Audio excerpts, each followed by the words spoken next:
AP MLC ఎన్నికల్లో చంద్రబాబు వ్యూహాత్మకంగా వ్యవహరించారు. చంద్రబాబు రాజకీయాల్లో దిట్ట అని మరొకసారి రుజువు అవుతుంది. అవకాశం ఉంటే తాను చొరబడే అవకాశం లేకపోతే వ్యూహాత్మకంగా తమ భాగస్వామికి అప్పచెప్పడం, ఇలా చేయడంలో చంద్రబాబు నేర్పరి. పార్టీలో ఎమ్మెల్సీ స్థానాలకు అధిక పోటీ ఉండడం, టీడీపీ 4 సీట్లు కైవసం చేసుకుందామని ప్రయత్నాలు ప్రారంభించి ఆఖరి నిమిషంలో బీజేపీ ఒత్తిడితో ఆ పార్టీకి ఇవ్వాల్సి వచ్చిందని తెలివిగా చంద్రబాబు తప్పించుకున్నారు.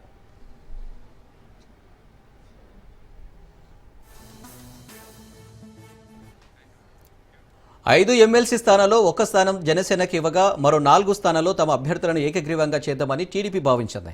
సంఖ్యాపరంగా ముగ్గురికి ఏ ఇబ్బంది లేకపోవడం ఎన్నిక జరుగుతుంది. కానీ మరో అభ్యర్థికి మరో 4 ఎమ్మెల్యేల ఓట్లు అవసరం ఉంది. 4 ఎమ్మెల్యేల మద్దతు అవసరం ఉండడంతో చంద్రబాబు రాజకీయాన్ని చూపించారు. బీజేపీ గతంలో 1 సీటు అడిగింది. ఇప్పుడు బీజేపీకి ఇస్తే పొత్తు ధర్మం పాటించినట్లుంటుందని చంద్రబాబు భావించారు. ఇంటర్నల్గా బీజేపీ, వైసీపీ కలిసే ఉన్నాయన్న వాదనలున్నాయి.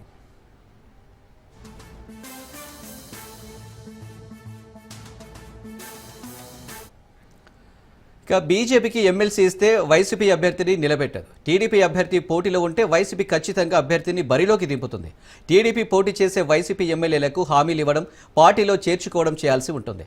దీనివల్ల పార్టీ ప్రతిష్టకు డ్యామేజ్ కాకుండా చంద్రబాబు వ్యూహాత్మకంగా అడుగులు వేశారు.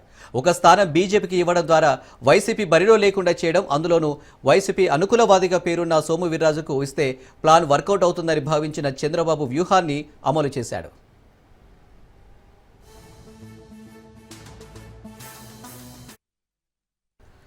గతంలో సోము వీర్రాజు చంద్రబాబుకు పక్కలో బల్లెంలో ఉన్నారు. ఏపీ బీజేపీలో చంద్రబాబును తీవ్రంగా వ్యతిరేకించేది వీర్రాజు. 2014-19 మధ్య ప్రభుత్వంలో భాగమైనప్పటికీ వీర్రాజు చంద్రబాబును తీవ్ర స్థాయిలో వ్యతిరేకించారు. సోము వీర్రాజు బరిలో ఉంటే వైసీపీ ఎలాగూ తన మనిషేనని పోటీలో తమ అభ్యర్థిని నిలపదు. గెలిచిన తర్వాత వీర్రాజు మునుపటిలాగే చంద్రబాబుకు పక్కలో బల్లెంలో ఉంటాడా లేక కొత్త పల్లవి అందుకుంటాడా చూడాలి మరి.